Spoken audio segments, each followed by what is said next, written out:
할렐루야. 우리 이곳에 오신 여러분들 주님의 이름을 축복합니다. 우리 함께 선포하기 원합니다. 나는 하나님의 사람입니다. 나는 하나님의 복된 사람입니다. 우리 옆에 있는 분들의 선포하겠습니다. 당신은 승리자입니다. 네, 하나님께서 오늘 우리에게 주시는 말씀은요, 아모스와 그리고 오바댜와 요나의 말씀 우리가 같이 듣고자 합니다. 우리가 지난주에 그리고 호세아와 요엘의 말씀을 들었습니다. 근데 오늘은 이제 아모스의 말씀을 들을 텐데요. 이제 아모스라는 이름 뜻이 짐이라는 뜻을 가지고 있습니다. 짐을 지는 사람. 우리가 호세아는 별명이 뭐였습니까? 무슨 선지자였죠? 사랑의 선지자. 그런데 아모스는 정의의 선지자라고 우리가 알고 있습니다. 근데 이 아모스가 좀 독특한 사람입니다. 왜 독특한 사람이면 남유다 출신인데 북이스라엘 땅에서 예언한 사람이에요. 그리고 또 아모스는 자기는 목자, 뽕나무로 배양하는 목자라고 이야기를 합니다. 그래서 동시대의 선지자가 누구였냐면 우리가 알고 있듯이 이사야와 또한 미가와 호세아가 그 동시대의 사람입니다. 그래서 호세아가 이런 영적인 가늠, 고멜이라는 음란한 여인을 취해서 음란한 자녀들 이스라엘과 그리고 로암미와 로로아마를 낳았던 것처럼 그런 영적인 간음에 대해서 지적했지만 사실 호세아는요, 아모스는요, 사회적 부정에 대해서 이야기하는 것이 바로 아모스입니다. 그래서 정의의 선지자라고 우리가 이야기를 합니다. 우리 1장 1절에서 2절까지의 말씀을 우리 같이 읽어보도록 하겠습니다. 1장 1절에서 2절입니다. 시작.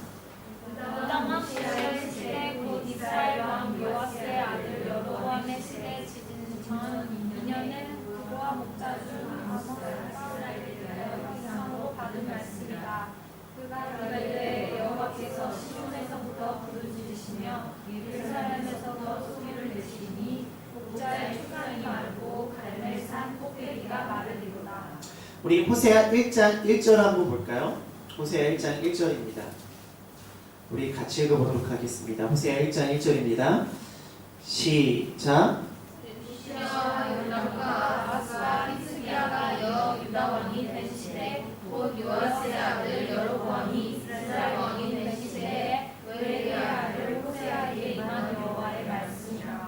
네, 호세아 1장 1절과 사실 아모스 1장 1절에 나오는 그 왕정의 시대가 비슷한 시기를 이야기하고 있어요.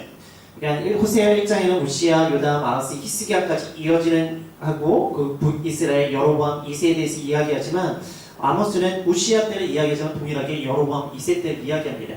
그래서 호세아와 아모스는 동시대에 그 북이스라엘에서 메시지를 전했던 모습을 가지고 있습니다. 그래서 1장과 2장에는요, 그 이스라엘 주변의 나라에 대한 그런 그들의 죄악을 이야기합니다. 그래서 다메섹, 가사, 두로, 에돔, 암몬, 모압, 거기다가 유다와 이스라엘, 그리고 아모리에 대해서 서너 가지 죄악에 대해서 너희들이 이런 죄를 졌다라고 이야기한 다음에 이제 3장부터 구체적으로 이스라엘에 대한 죄악을 이야기하기 시작합니다. 우리 3장 7절에서 8절을 같이 보도록 하겠습니다. 3장 7절에서 8절입니다. 시작. 주 여호와께서는 자기의 비밀을 그 종의 선지자들에게 보이지 아니하시고는 결코 행하심이 없으시리라. 한자가 부르짖은즉 누가 두려워하지 아니하겠느냐. 주 여호와께서 말씀하신즉 누가 예언하지 아니하겠느냐. 여기서 말씀하신 것은 자기의 비밀을 드러낸다는 말씀이에요. 하나님께서 하나님의 일을 행하실 때 그것을 비밀 행하신 것이 아니라 하나님의 사람 통해서 그것을 드러내신다라고 말씀하고 계십니다. 그래서 하나님은 끊임없이 이스라엘 백성들에게 하나님의 심판을 이루기 전에 이사야, 예레미야, 에스겔, 다니엘, 호세아, 요엘, 아모스 듯이 우리가 선지자를 통해서 끊임없이 너희들이 이렇게 하면은 하나님의 심판이 임할 거야 라고 메시지를 줬습니다. 이것으로 끝났나요? 아니에요. 예수님께서 이 땅에 오시고 나서 마태복음 25장 이후에는 종말장이라고 이야기해서 종말에 대해서 이야기해 주십니다. 그래서 맨 마지막 성경의 맨 마지막 요한계시록 뭘 이야기합니까? 마지막 때에 대해서 우리에게 이야기하고 있어요. 하나님의 심판을 그저 진행하는 것이 아니라 우리랑 알게 하시고 우리랑 그것을 준비하게 하신다는 거예요. 결국 그냥 하시는 것이 아니다 라고 말씀하고 계십니다. 그러게 우리가 뭐가 필요한가? 우리에게는요, 듣는 귀가 필요하고요, 보는 눈이 필요하고요, 또한 그것을 분별할 수 있는 지혜가 필요합니다. 우리 14절과 15절을 볼게요. 3장 14절과 15절입니다. 시작.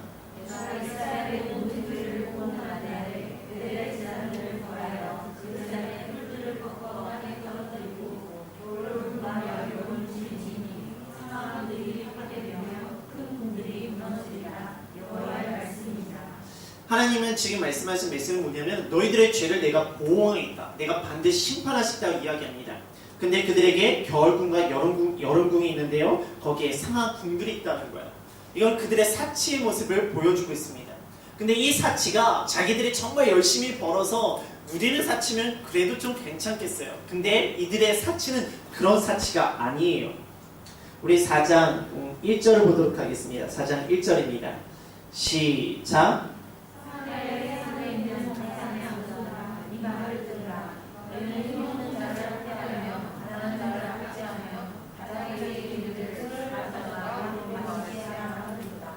그들이 겨울궁과 여름궁 그리고 상하궁을 통해서 이렇게 말한 화려하게 살았던 모습 가운데 있었던 이유는 그들이 어떻게 했습니까? 힘없는 자들 학대했고요. 가난한 자들 압제해서 얻었던 부를 누리게 있는 모습이에요. 그래서 사마리아의 산에 있는 바산의 암소들아, 이거는 그 당시 부유층의 여성들 향해서 선포하고 있습니다. 너희들이 그것을 어떻게 누리고 있느냐? 가난한 자와 힘없는 자를 학대하며 가지고 있는 것이 아니냐? 하면서 하나님께서 거기에 대해서 이야기하고 있어요. 근데 그들의 특징이 뭐냐면은 4절과 5절입니다. 4장 4절과 5절. 시작. 너희는 대대를 가서 범죄하며 길가에 가서 죄를 범하며 아침마다 너희 희생을 사흘마다 너희 시체들을 드리며 누룩 것을 불사라 순례를 드리며 낙헌 죄를 소리내어 선포하려나. 이스라엘 자손들아, 이것이 너희가 기뻐하는 말이라. 주 여호와의 말씀이니라. 재밌죠? 4절에 가서 베델에 가서 범죄를 하고 길갈에 가서 죄를 더합니다. 그런데 그들의 모습은 어쩌면 아침마다 너희 희생을 드린대요. 이 아침마다 희생 드린다는 것은 사실 상번제를 의미합니다. 상번제는 아침과 저녁에 매일 하나님께 예배드리는 예배거든요. 그리고 여기에 보면은 수은제와 낙헌제가 있습니다. 이건 화목제 중에 하나예요. 수은제는 내가 받았던 은혜에 대한 감사고요. 낙헌제는 내가 너무나 기쁨으로 하나님께 드리는 제사입니다.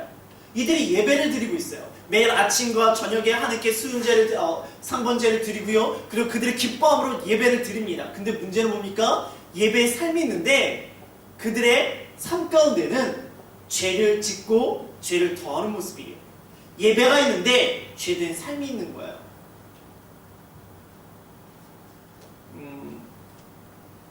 우리 아모스 5장 21절과 22절을 볼게요. 아모스 5장 먼저 보도록 할게요. 21절과 22절입니다. 같이 볼게요. 시작. 내가 너희 절기들을 미워하며 멸시하며 너희 소리들을 듣지 아니하니 너희에게 베트남 사람들을 들여서 대답하지 아니하니고 너희의 생의 화목제도 내가 거두지 아니하리라. 지금 이 사람들이 예배를 안 드렸나요? 너무나 열심히 예배 드렸어요. 근데 이 모습이 아모스에만 기록됐습니까? 아니잖아요. 이사야 때도 이야기했고 예레미야 때도 이야기했고 에스겔 때도 이야기했고 우리 지난주에 보았던 그 호세아 때도 그 동일한 말씀들이 끊임없이 반복되었습니다. 나 너희들의 절기가 지겹다고, 난 너희들의 그 상번제가 지겹다고, 난 너희들의 번제가 지겹다고, 난 너희들의 기름 때문에 지겹다고. 왜 그러시겠습니까? 그들은 예배드리고 있는데 그들의 모습은 끊임없이 죄 가운데 살아가는 거예요. 예배가 습관화되어지고 그들의 삶의 일부분이 되어지고 어떤 영향도 없는 거야. 그냥 하나의 순서예요. 하나의 형식이에요. 하나의 시간이에요. 그들의 삶에 어떤 영향도 주지 않아요. 그래서 예배는 드리고 죄를 계속 짓고 있습니다. 그럼 하나님께서 우리에게 원하시는 모습을 볼까요? 우리 미가서 7장 6절에서 8절을 볼게요. 미가서 7장 6절에서 8절입니다.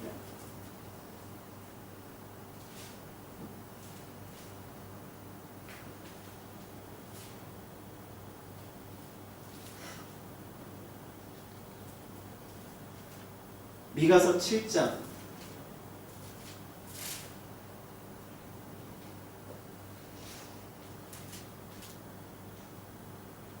죄송해요. 미가서 6장입니다. 미가서 6장 6절에서 8절입니다. 우리 같이 읽어볼까요? 시작. 내가 무엇을 가지고 여호와 앞에 나아가며 높으신 하나님께 경배할까? 내가 번제물로 1년된 송아지를 가지고 그 앞에 나아갈까? 여호와께서 선천의 순양이나 만만의 강물 같은 기름을 기뻐하실까? 내 허물을 위하여 내 아들을 내 영혼의 죄로 말미암아 내 몸의 열매를 드릴까? 사람아, 주께서 허상하고 무엇을 내게 보이셨나니 여호와께서 내게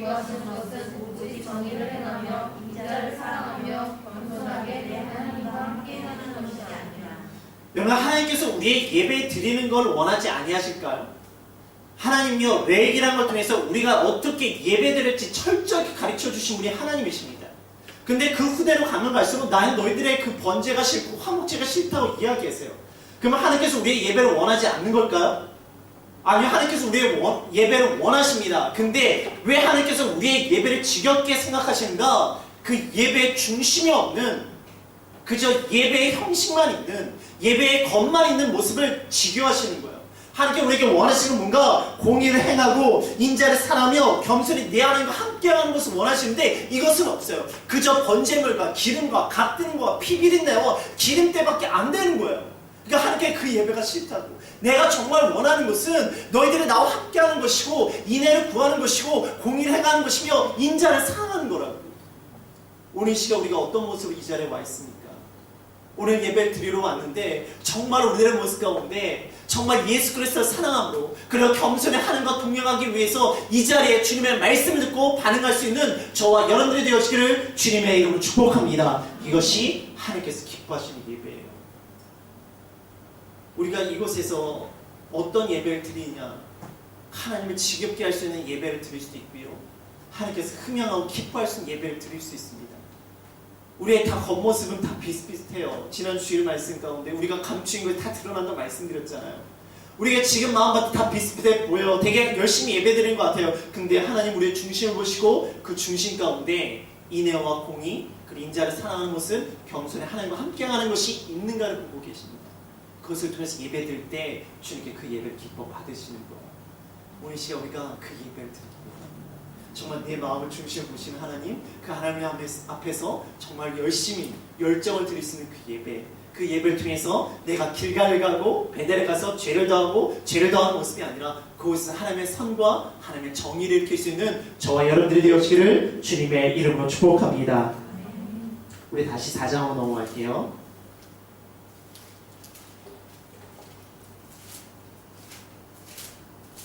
아모스 4장 우리 6절을 보세요. 6절에 보면요, 양식이 있어요. 그리고 7절에 비가 있습니다. 8절은요, 풍제와 깐부기와 팥종이가 등장합니다. 그리고 10절에는요, 연병과 칼이 등장합니다. 이게 뭐냐면 하나님께서 양식을 치시는 거예요. 그리고 비를 내리지 않으시는 거예요. 풍제와 깐부기와 팥종을 통해서 그 밭을 멸절시킵니다. 그리고 10절에 연병과 칼을 통해서 그들을 징계하십니다. 근데 문제가 뭔지 아십니까? 11절과 12절을 읽어볼게요. 11절과 12절입니다. 시작. 내가 너희 중에 성은 무너뜨리기를 하나님께 따라 수고하고 물러를 이루어주고 너희가 붉은 가운데서 반대한 것 같이 했으나 너희가 내게로 돌아오지 않게 하느니라. 여호와의 말씀이니라. 12절. 그러므로 이스라엘아, 내가 이와 같이 내게 행하리라. 내가 이것을 내게 행하리니 이스라엘아, 내 하나님 만나기를 준비하라. 지금 하나님께서 그들에게 끊임없이 사인을 줬어요. 양식을 통해서 사인을 줬고요, 비를 통해서 사인을 줬고요, 풍제와 깐붕이와 팥종이와 연병과 칼을 통해서 사인을 줬습니다. 너희들 하나님께 돌아오지 않으면 이런 일들이 일어나. 근데 내가 이번에는 비를 통해서, 그리고 풍제와 깐부기를 통해서, 팥종을 통해서, 연병과 칼을 통해서 사인을 줬어요. 근데 그들의 모습이 어떻다고요? 11절에 내게로 돌아오지 아니했다라고 되어 있어요. 하나님 끊임없이 너희들에게 이런 일들을 일어나기 전에 사인을 계속 줬습니다. 돌이키라고, 돌아오라고. 근데 그들이 그것을 모르고 있는 거예요. 아까 제가 말씀드렸듯이 우리 가운데 뭐가 필요합니까? 보는 눈과 듣는 귀와 분별할 수 있는 지혜가 필요합니다. 근데 그들이 그것을 보아도 몰라요. 깨닫지 못하는 거예요. 왜 그런가? 예레미야 5장 21절을 볼게요. 예레미야 5장 21절. 예레미야 5장 21절입니다.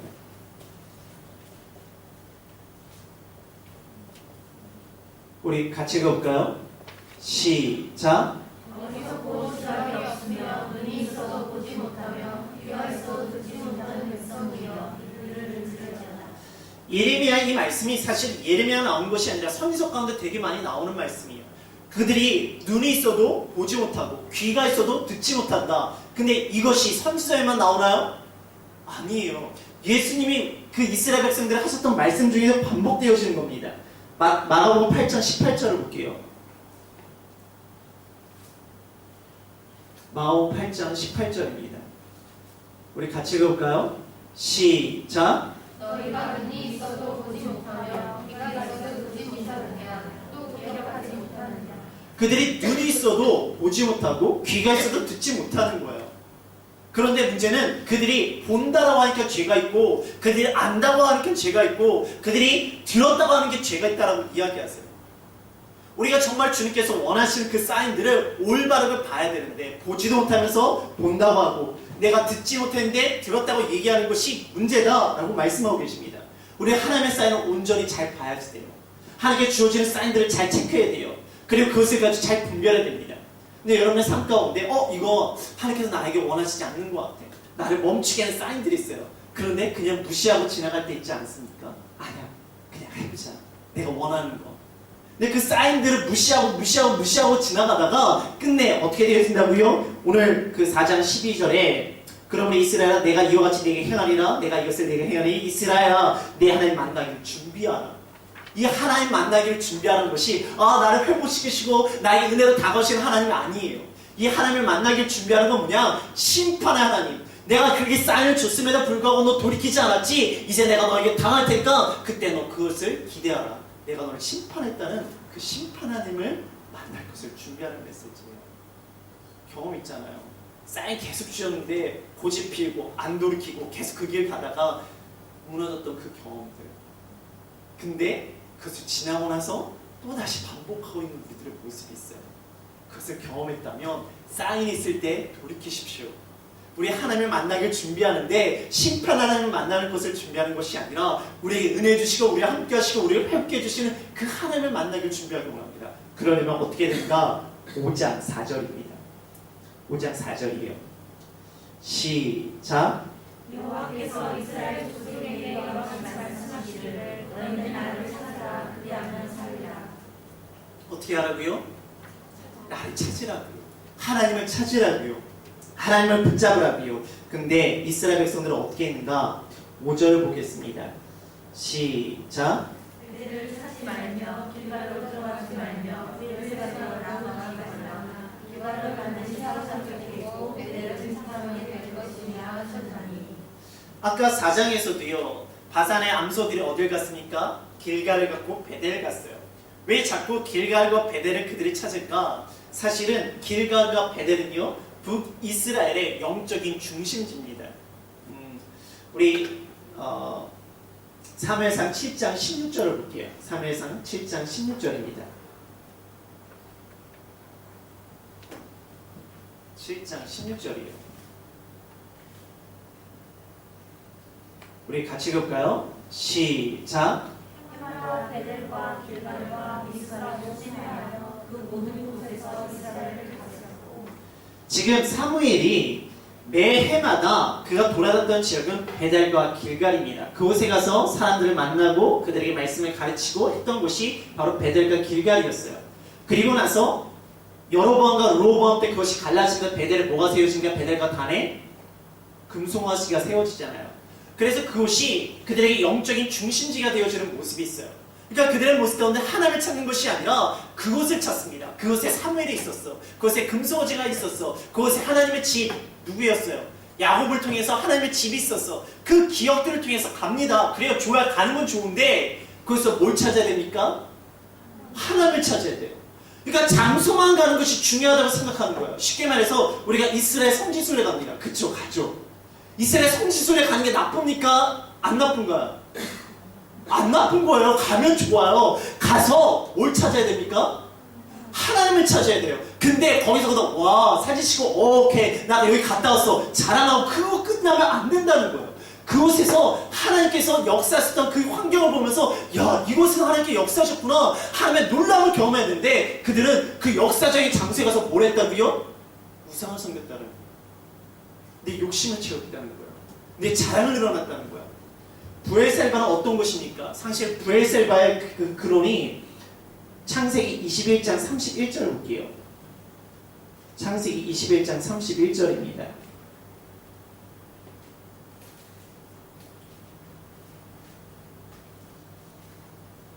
같이 읽을까요? 시작. 그 사람이 거기서 서로 맹세하였으므로 그것을 여기서 두 사람이 누구냐면은 아브라함하고요 아비멜렉이에요. 아브라함과 아비멜렉이 자꾸 우물 때문에 싸운 거예요. 그래서 아브라함이 좀 선물을 주고 야 이제 여기 우물은 내 우물이야 라고 하면서 브엘세바라는 이름을 짓습니다. 그래서 브엘세바라는 이름이 맹세 우물이에요. 근데 이 브엘세바라는 이름이 창세기에 나오고 끝나는가? 아니에요. 역사에서 끊임없이 나옵니다.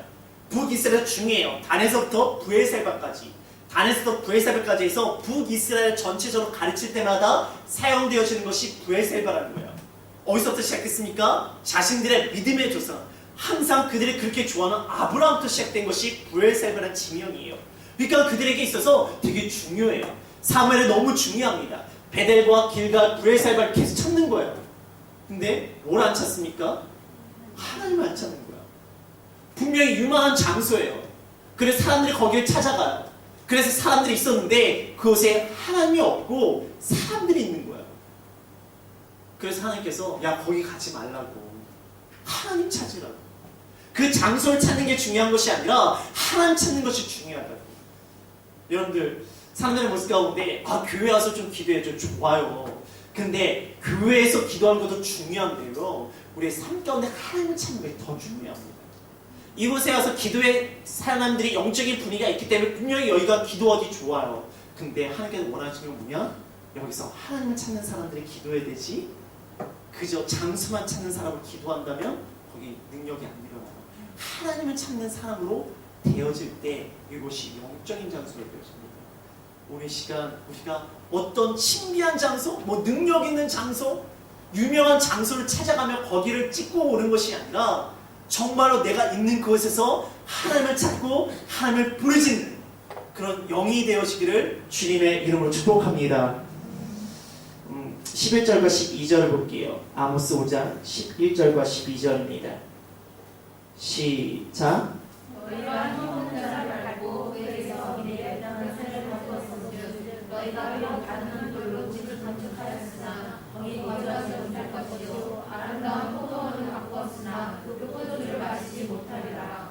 너희의 허물이 많고 죄악이 무거움을 내가 아노라. 너희는 이를 확대하여 뇌물을 받고 성에서 가난한 자를 억울하게 하는 자다.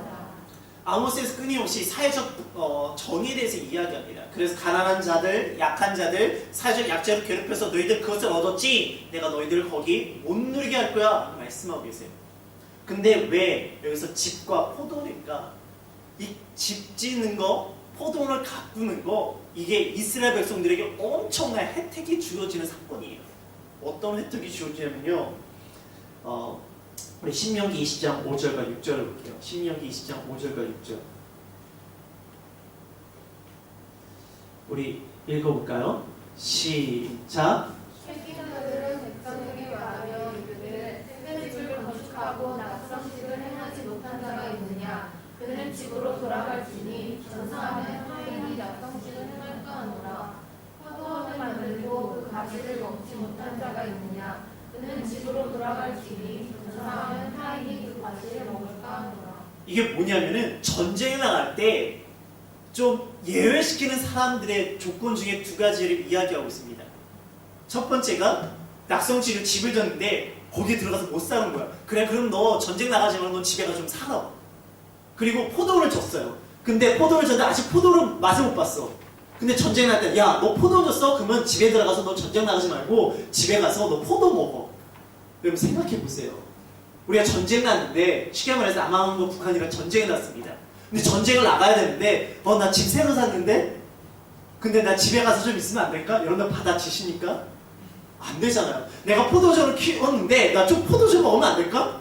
안 되잖아요. 근데 이스라엘 백성들이 전쟁을 할 때 이건 제외 조건으로 주셨던 거예요. 그만큼 낙성식을 하는 거 그리고 하나님께서 주신 그 포도원을 가지고 내가 잘 익어서 포도를 느끼는 거 그것도 그만큼 중요한 거예요. 근데 지금 그것을 못 누리게 하시겠다는 거예요. 왜? 그들이 가난한 자들을 통해서 취한 것이기 때문에. 당연히 누리고 전쟁에서 제외될 만큼 중요한 복인데 그들이 악한 것을 통해서 한 것은 절대로 못 누리게 하셨다는 게 하나님의 정의입니다. 때로는 이렇게 그런 사람들 땅땅거리면서 잘 사는 볼 때가 있잖아요. 얼마나 속이 쓰립니까? 하지만 기억하십시오. 하나님께서 절대로 그들이 영원히 그것을 못 누리게 하십니다. 그것을 배합할 필요도 없고 그것을 부러워할 필요도 없어요. 근데 더 큰 문제가 있어요. 13절입니다.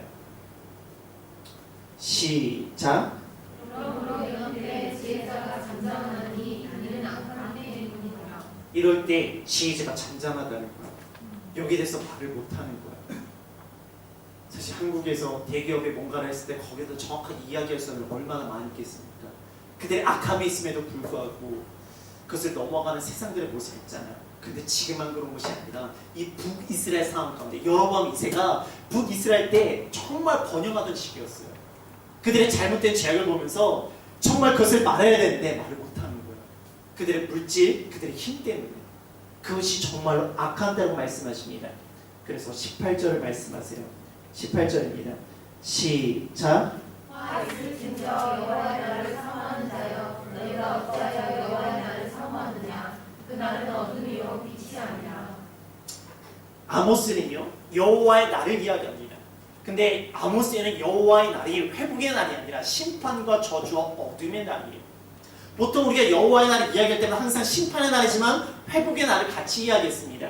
우리가 지난주에 봤던 요엘에서도 동일합니다. 요엘 우리 1장 15절을 볼게요. 요엘 1장 15절입니다. 아모스 바로 앞에 있어요. 요엘 1장 15절. 시작. 슬프다 그날이여 여호와의 날이 가까웠더니 곧 멸망같이 저는 자에게로부터 이르리로다. 네, 여호와의 날이 멸망의 날이에요. 그런데 요엘 3장 14절을 볼게요.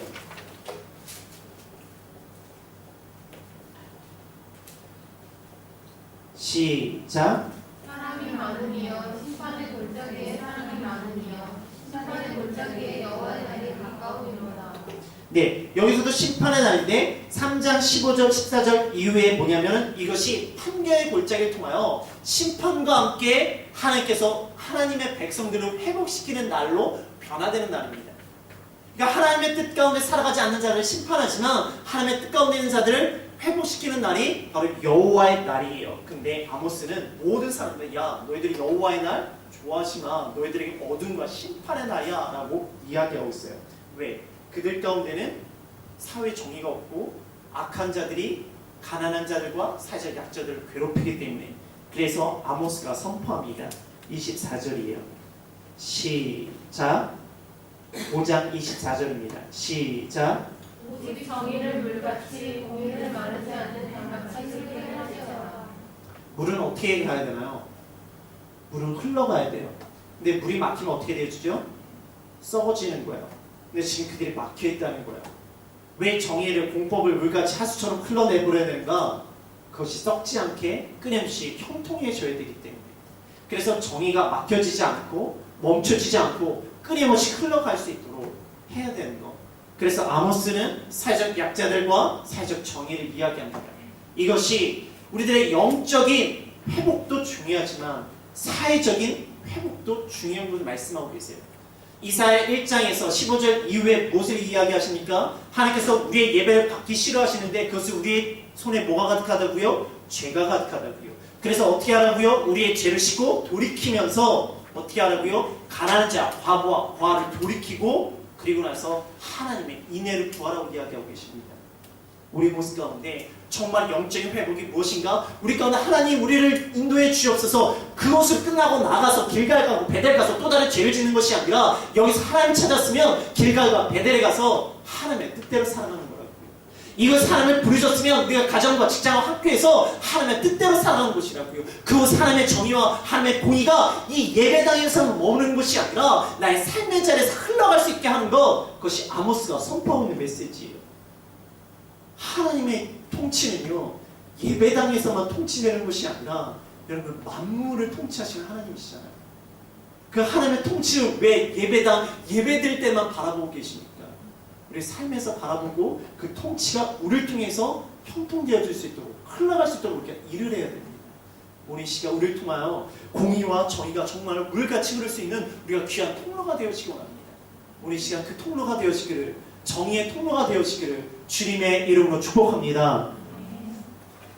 6장은요 교만한 자들에 대해 심판이 나옵니다.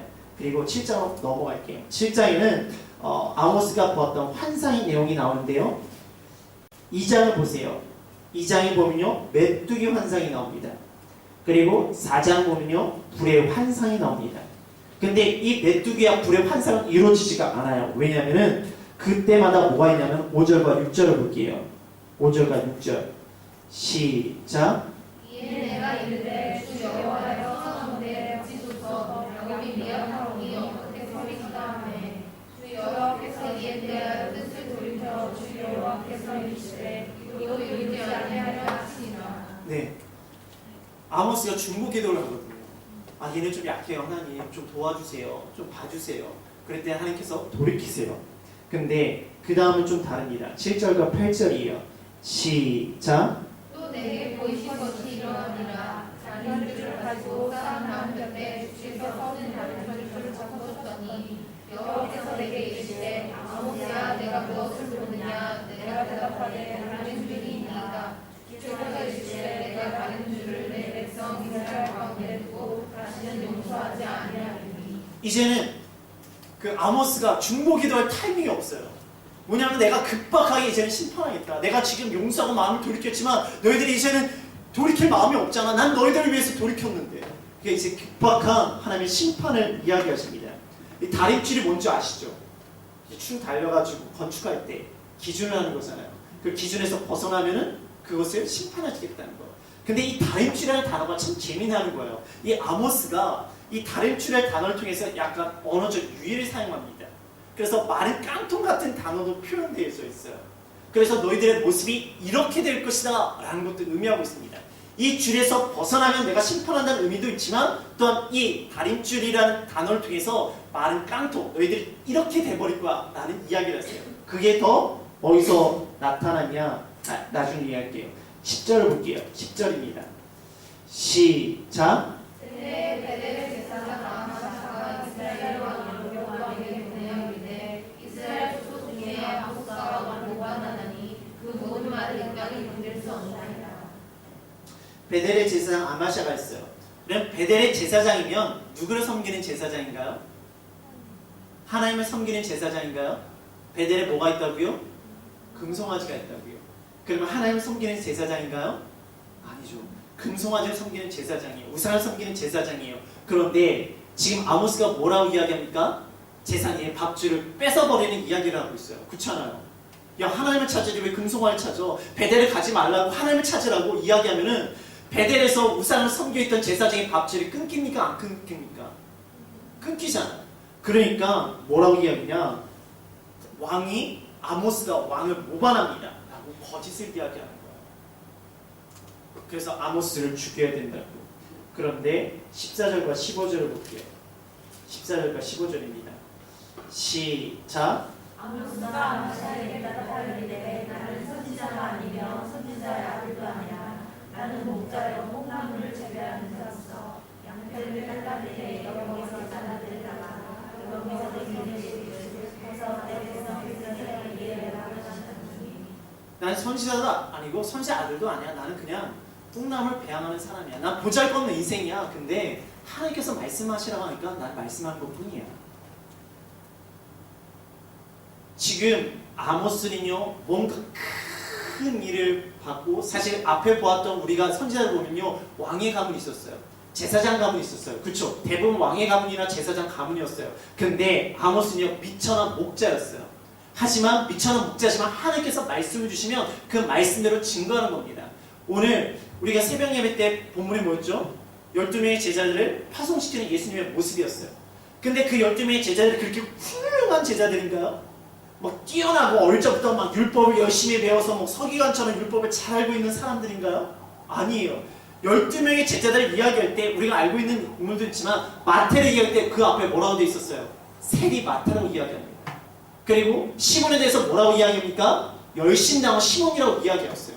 유다 가룟 유다에 대해서 뭐라고 이야기합니까? 예수님을 판 가룟 유다로 다 이야기해요. 뛰어난 사람 아니라고 이야기해요. 그런 사람 통해서 주님께서 보내십니다. 그런데 어떻게 보내십니까? 사마리아로 가지 말고 이방길로 가지 말고 이스라엘에 잃어버린 어린 양에게만 가라고 이야기합니다. 왜? 그들의 믿음의 분량이 거기까지거든요. 베드로가 이방인에게 선교하기까지 얼마나 힘든지 아세요? 예수님의 부활을 경험했어요. 성령님의 충만함을 경험합니다. 근데 고넬료에게 가라고 이야기할 때 환상을 통해서 나 이거 못 먹어요 하다가 그 환상을 경험하고 나서 드디어 사도행전 10장에 베드로가 드디어 이방길로 가거든요. 믿음의 분량만큼 주님께서는 전하라고 이야기하세요. 내가 할 수 있는 만큼 전하라고 이야기했어요. 내가 많은 것을 알고 많은 걸 훈련해야지 그때 내가 뭔가 알아서 전할게요. 아니라고요. 하나님께 주신 은혜, 하나님께 주신 경험, 하나님께 주신 말씀이 있으면 그거 전하라고 이야기하시는 거예요. 우리 친구들의 모습 가운데 내가 많은 것을 알아야지 전할 수 있습니다. 아니에요. 내가 경험한 예수 그리스도 그냥 증거하시면 됩니다. 내가 만난 예수 그리스도 증거하면 됩니다. 내가 오늘 들었던 말씀 증거하시면 됩니다. 그럴 때 하나님께 역사하신다는 거예요.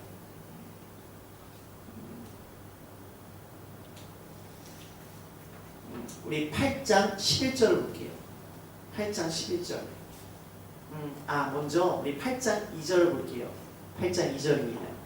시작. 그가 말씀하시되 모세야 내가 무엇을 묻느냐 내가 이르되 여호와의 형통함이니이다.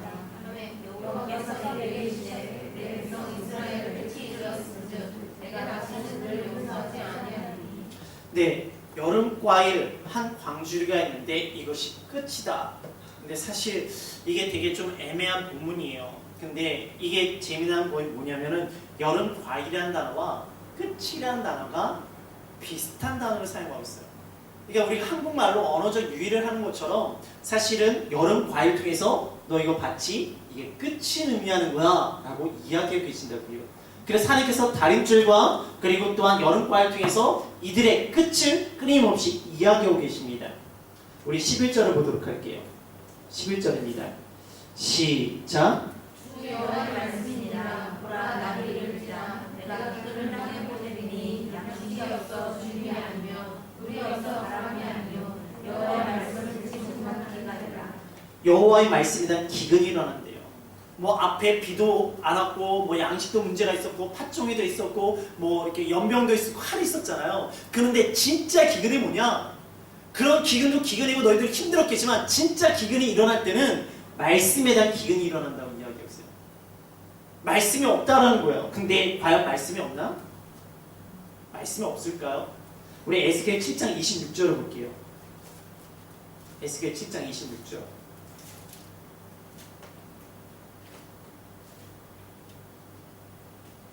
시작. 하늘의 하늘이 더하고 소문에 소문이 더할 때 그들이 선지자에게서 묵시를 구하나 헛될 것이며 제사장에게는 율법이 없어질 것이요 장로에게는 승량이 없어질 것이며. 마지막 때 환란에 환란이 더하고 소문에 소문이 더할 때 그들이 선지자에게 묵시가 없고 그리고 제사장의 율법이 없고 장로에게 책량이 없다고 이야기합니다.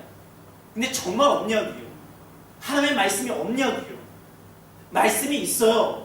그런데 말씀을 찾는 자도 없고 말씀을 전하는 자도 없다는 거예요. 말씀은 언제든지 있어요. 왜냐하면 예수 그리스도 우리와 함께 계시기에 말씀이 이 땅가는 언제나 있어요. 그런데 말씀을 듣고자 하는 자도 없고 말씀을 온전히 전하는 자도 없다는 거예요. 지금요 세상은 말씀의 홍수 가운데 살아가고 있어요. 그렇잖아요. 인터넷 들어가면 너무나 쉽게 볼 수 있어요. 요새는 뭐 스마트폰은 언제든지 말씀을 볼 수 있어요. 그런데 그 말씀은 그렇게 넘쳐나고 있는데 정말로 교회가 정말 말씀대로 복음의 능력이 일어나고 하나님의 사람들이 더욱더 하나님께 나아가고 있는가? 그러고 있나요? 우리의 모습 가운데 말씀이 좋은지 안 좋은지 정확한지 안 정확한지 그 전하는 자가 제대로 전하고 있는지 보는 거, 분별하는 거 너무 중요합니다. 근데요 그것보다 더 중요한 것이 있어요. 내 삶이 말씀대로 살아가고 있는지를 분별하는 것이 더 중요해요. 근데 요즘 사람들이 뭐냐면은 이 말씀, 이 설교자 설교 잘하는 거 못하는 거 그 평가를 너무나 잘해요. 왜? 너무나 많은 말씀들을 듣거든요. 너무나 많은 것들 비교할 수 있거든요. 그런데 그거는 평가를 잘하는데 내가 그 들은 말씀대로 살고 있는지는 분별을 안 해요. 그러니까 말씀은 홍수가 있는데 말씀의 능력이 일어나지 않아요. 오늘 이 시간 여러분들 오동성 목사 설교 잘하는데 잘 보세요. 엉뚱한 소리 안 하게 잘 보세요. 그런데 오늘 들었던 말씀에서 하나님의 은혜가 있었다면 내가 그 말씀대로 살고 있는지 잘 보십시오. 그래야지만 말씀의 능력이 일어나는 거예요. 말씀의 평가자가 되려가지 마시고요. 말씀의 순종자가 되려가십시오. 오늘 시간 우리들의 모습 가운데 정말로 말씀의 기근이 일어날 때, 그것은 말씀의 순종자가 일어날 때 그 기근을 떠나는 거예요. 내가 말씀대로 살아가고 있는지 내 자신을 잘 분별하십시오. 말씀의 뜻 가운데 올바르게 살아가고 있는지. 우리 9장 11절과 12절을 볼게요. 9장 11절과 12절입니다. 시작. 그날에 내가 다윗의 무너진 정막을 일으키고 그 겉에 틈을 막아서 그 험한 것을 일으켜서 예측과 같이 세우고 그날에 내게 남은 자와 내 이름으로 일컫는 만국을 기업으로 얻게 하리라. 이 일을 행하시는 여호와의 말씀입니다. 그래도 아모스는 마지막에는 이스라엘 회복을 이야기합니다. 그리고 다윗의 무너진 장막을 일으키고 그것을 통해서 일으킨다는데, 이 다윗의 장막을 일으킨다는 바로 예수 그리스도를 의미하고 있어요.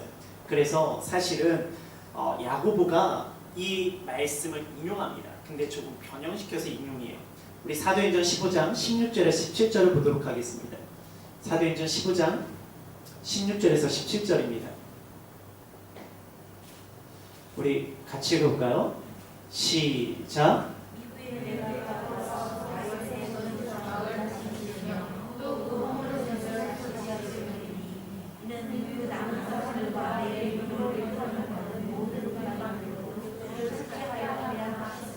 십칠 절에 야고보는 모든 이방인들을 주를 찾게 하라미라 해서 이 말씀을 바로 이방인에 향한 복음의 확장으로 보고 있어요. 그래서 여기서 아모스 9장 11절과 12절에서 에돔의 남은 자와 내 이름을 일컫는 만국 해서 하나님의 말씀이 이제는 유다 땅과 북이스라엘만 머무르는 것이 아니라 만국을 향해서 이방을 향해서 선포되어지는, 그래서 이게 사도행전 15장이 뭐냐면은 이스라엘의 공의예요. 이스라엘 첫 번째 회의의 내용입니다. 그때 이방인들에게 어떻게 된다고요? 우상의 제물을 금지하고, 그리고 할례를 중요하게 여기지 말고 피를 멀리하고, 그러면 그들을 예수 그리스도 믿는 자들로 받아들이자, 이방인들을 하나님의 사람, 우리의 형제로 받아들이자라는 확장하는 회의 가운데 야고보가 했던 말씀이거든요. 복음 확장이 일어난다는 거예요. 단순히 아모스가 이곳에서 단순히 이스라엘 회복으로 끝나는 것이 아니라 다윗의 장막이 일어난다는 것은 바로 예수를 통하여 이 복음이 우리 안에만 머무르 있는 것이 아니라 확장되었을 걸 이야기하고, 야고보는 이 말씀을 인용하여 이방인들의 복음이 선포되어진 것, 그리고 우리가 그것을 받아들여야 한다는 것을 말씀으로 받아들이고 있습니다. 아모스는 사회적 정의를 이야기했어요. 근데 사회적 정의로 끝나는 것이 아니라 예수를 통해서 그 사회적 정의가 복음으로 이방인들까지 선포되어지는 메시지를 증거하고 있습니다. 우리 아모스를 마무리할게요. 그리고 오바냐로 넘어가겠습니다. 오바냐는 한 장으로 되어 있어요. 오바냐는요, 에돔을 향한 메시지입니다. 에돔이 어떤 자손인가요? 누구의 후손이죠? 에서의 후손이에요. 어찌 보면 이스라엘 백성과 어떤 관계입니까? 친족과 형제 관계잖아요. 야곱과 에서니까. 그래서 형제 관계예요. 근데 문제가 뭐냐면은 바벨론이 침공하잖아요. 근데 에서가 어떻게 하냐면은 그것을 보고 그냥 방관하고, 에돔이 방관하고, 그리고 그것을 좋아했는 모습이 기록되어 있어요. 그래서 심판하시겠다는 내용이 오바댜입니다. 우리 1장 1절을 볼게요. 시작. 오바댜 1장 1절입니다. 시작.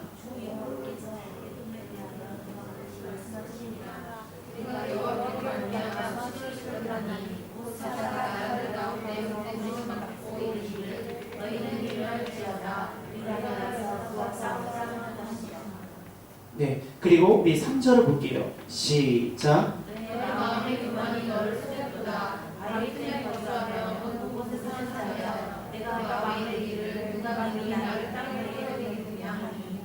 그들이 이렇게 됐던 이유 중에 하나가 그들의 교만함이에요. 그 에돔의 수도가 페트라라고 돼 있어요. 페트라가 바위라는 뜻입니다. 그리고 그 페트라는 지역이 세계 불가사의 중에 하나예요.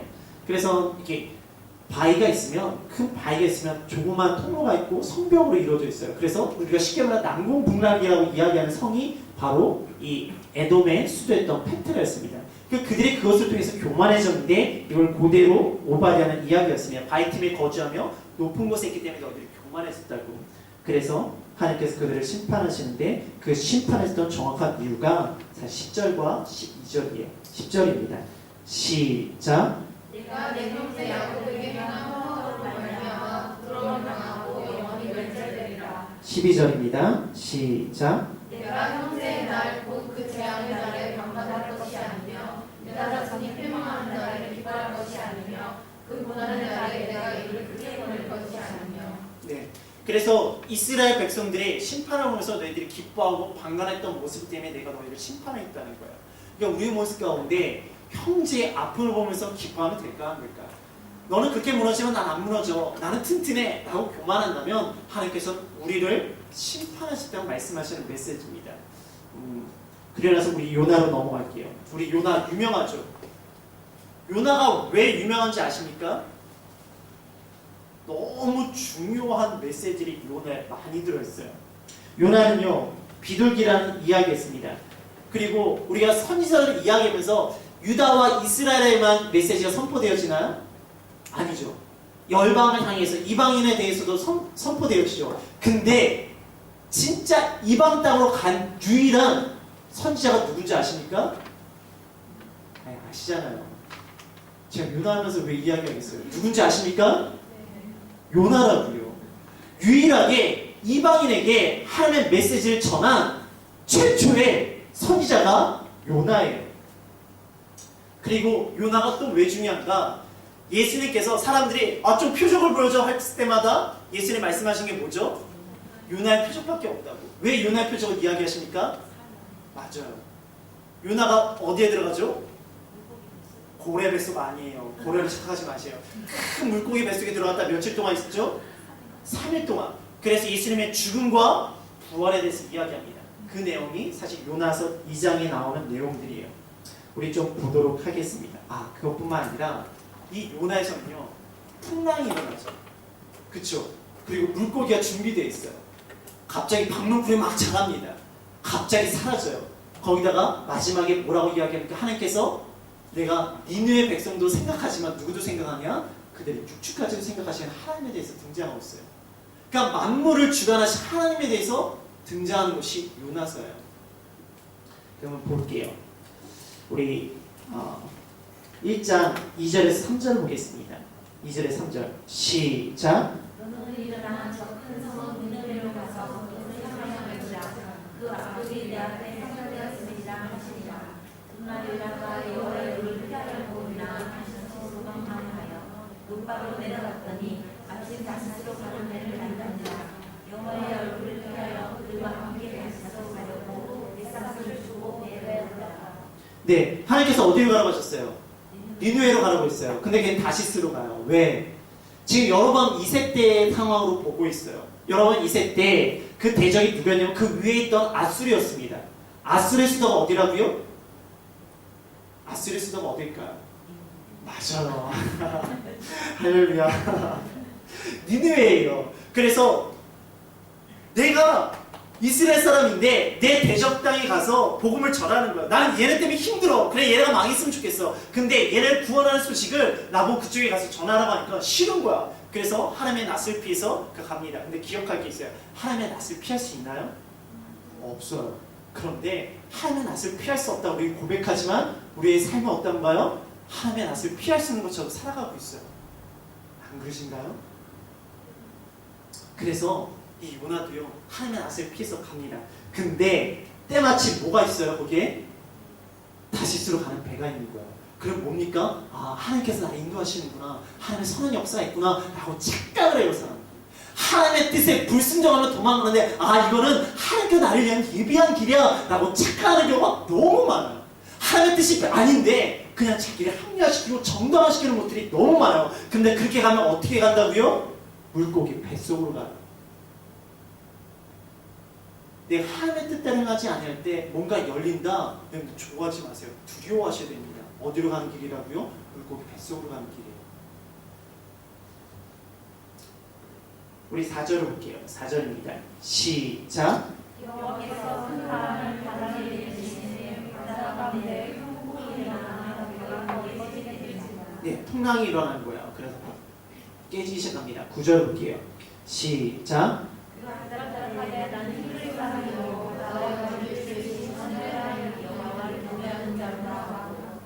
너무 재밌지 않아요?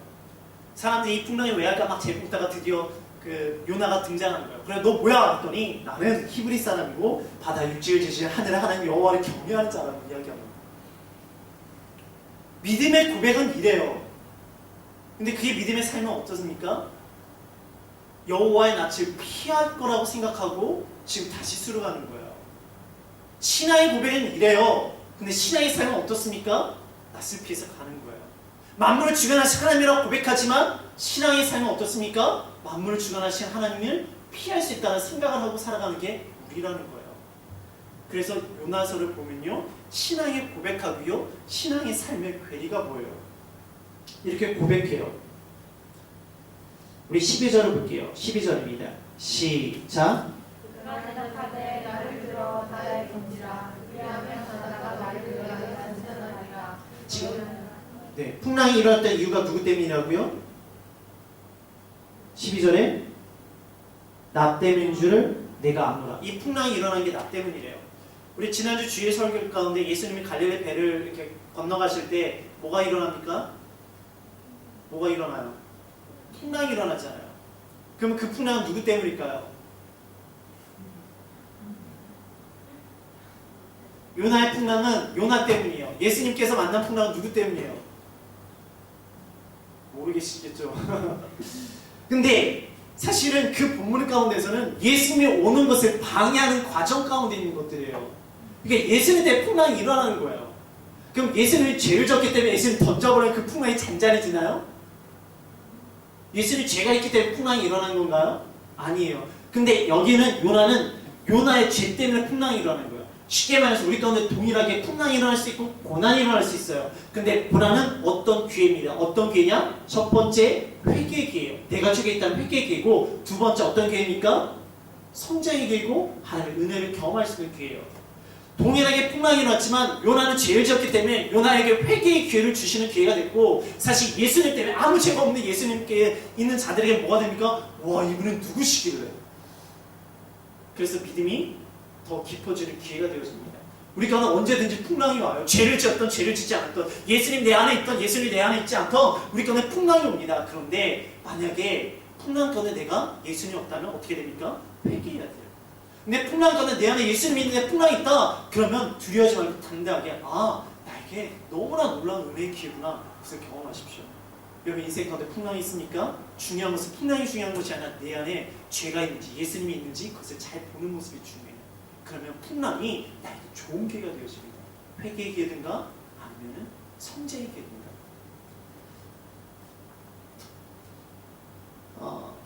그래서 17절을 볼게요. 17절입니다. 시작. 여호와께서 이미 큰 물고기를 예비하사 요나를 삼키게 하셨으므로 요나가 만난 하나님을 물고기에 있습니다. 네, 그래서 그 큰 물고기로 들어가는 거예요. 그래서 2장에 기도의 내용이 나옵니다. 2장에서 2장 2절에서 4절 볼게요.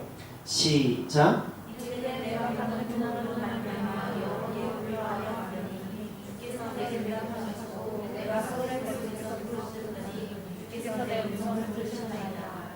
주께서 나를 깊은 속 바다 가운데 던지셨으므로 큰 물이 나를 둘렀고 주의 파도와 큰 물결이 다 내게 부딪히나이다. 만약에를 내가 주의 문자에서 펴들지 않고 다시 주의 성경을 바라보지 않나이다. 지금 요나는 자기의 인생이 밑바닥에 있다고 이야기합니다. 스올의 뱃속에 있다고 이야기해요. 스올은요 사실 지옥이라 생각하면 돼요. 사망이라고 생각하면 돼요. 스올은 성경에서 끊임없이 그 죄의 판단을 받는 것, 그리고 지옥, 그런 사망, 그것으로 이야기됩니다. 근데 자기가 스올의 뱃속에 깊이 있다는 거예요. 그러니까 내 인생이 바닥이라는 거예요. 그리고 나서 바다 깊은 속에 있다고 이야기합니다. 그런데 어떻게 된다고요?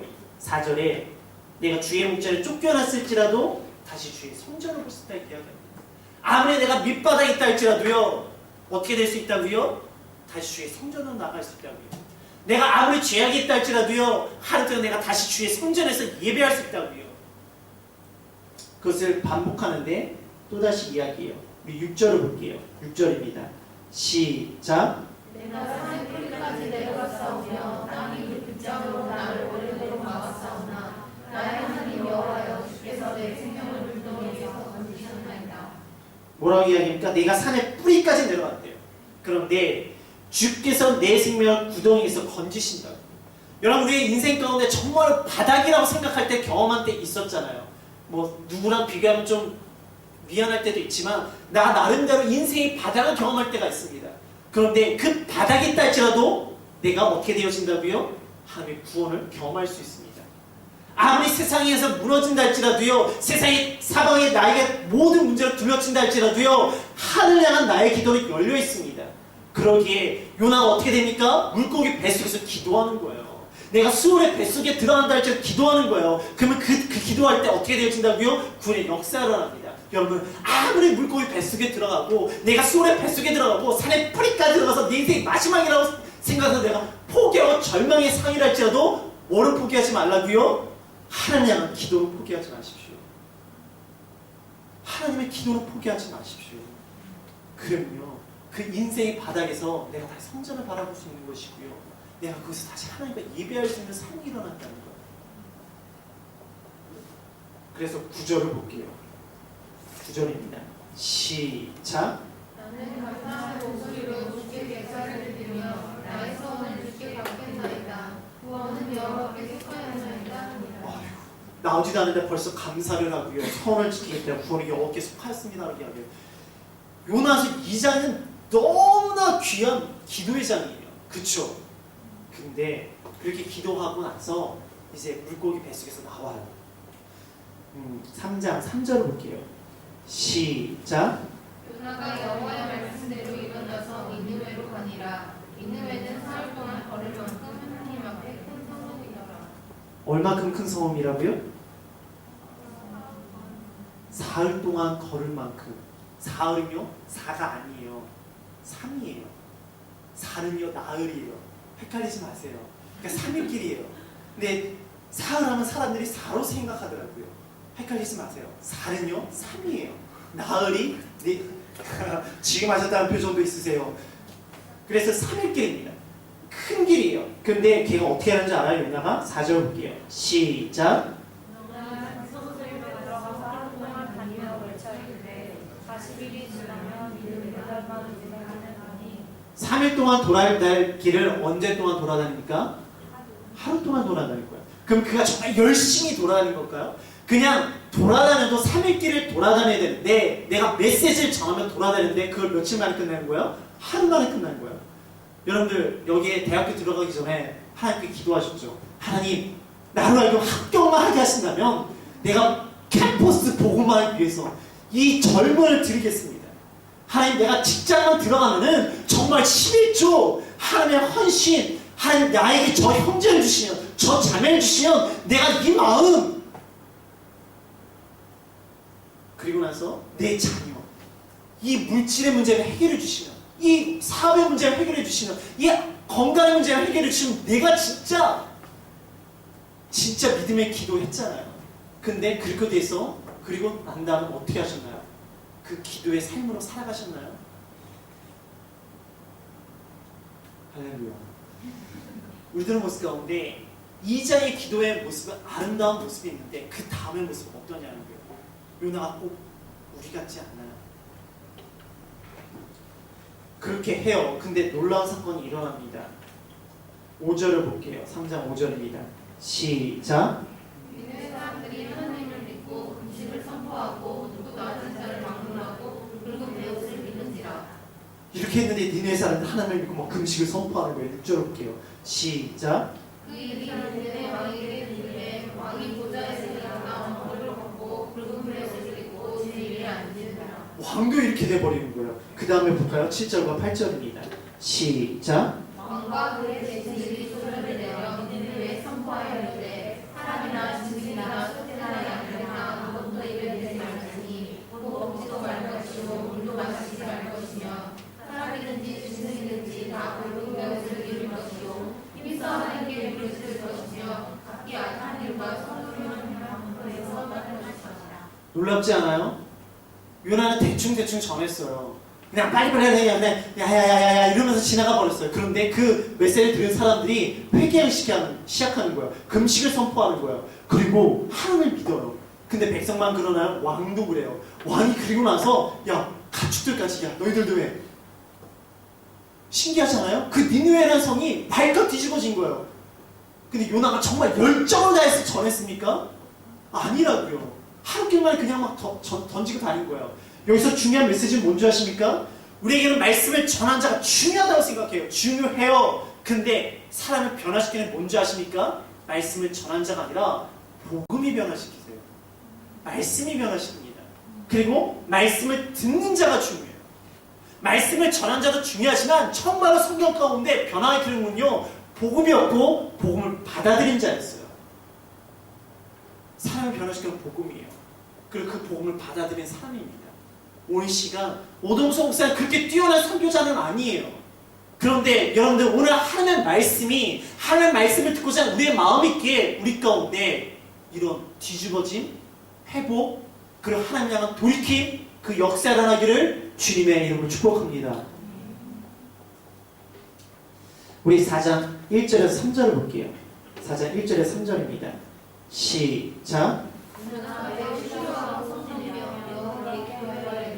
여호와여 내가 고국에 있을 때 이러하겠다고 말씀하지 아니하였나이까. 그러므로 내가 말하시고 강하였사오니 주께서는 은혜로우시며 자비로우시며 너희를 거리하시며 은혜가 크시다. 슬프를 여겨서 내지 아니하는 하나님인 줄을 내가 알았으니이다.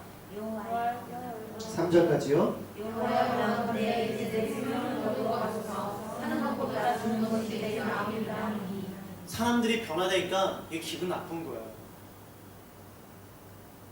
그러면서 2절의 고백이 되게 좋은 고백이 나오거든요.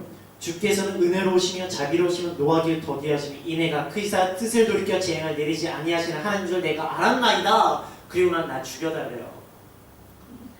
살고 싶지 않아요. 얘는 요나가 특징이 뭐냐면 믿음의 고백은 정말 좋아요. 근데 믿음의 삶이 우리예요. 똑같아요. 우리가 막 기도는 진짜 막 너무 귀한 기도를 해요. 근데 믿음의 삶이 우리가 어떠냐고요. 근데 이걸로 끝나는가? 그래서 하나님께서 그를 위해서 뭘 준비하십니까? 박너쿨을 준비하시잖아요. 8절에 볼게요. 8절입니다. 시작.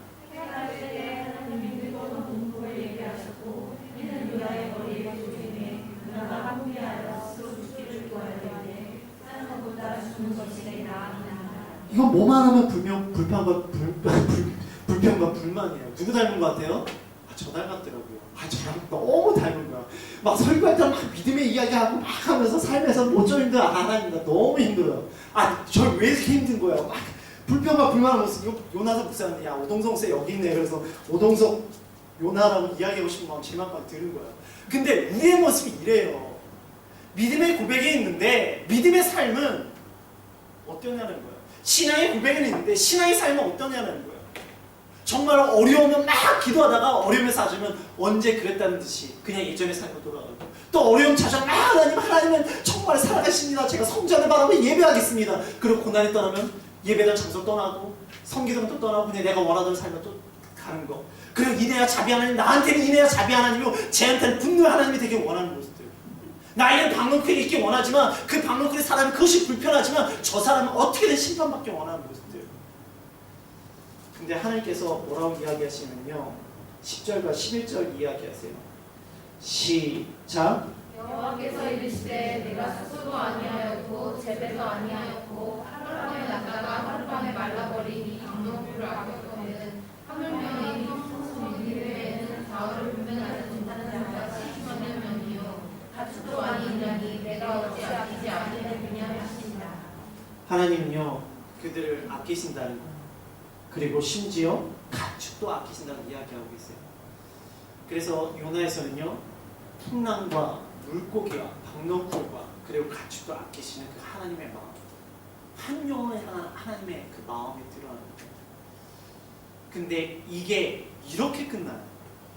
그리고 나서 요나에 대한 반응이 등장하지 않아요. 쉽게 말하면 열린 결말로 끝납니다. 우리는 이 말씀을 듣고 어떻게 반응하냐는 것이죠. 신앙의 고백과 신앙의 삶, 믿음의 고백과 그리고 믿음의 삶. 우리 가운데는요 여기에 괴리가 있어요.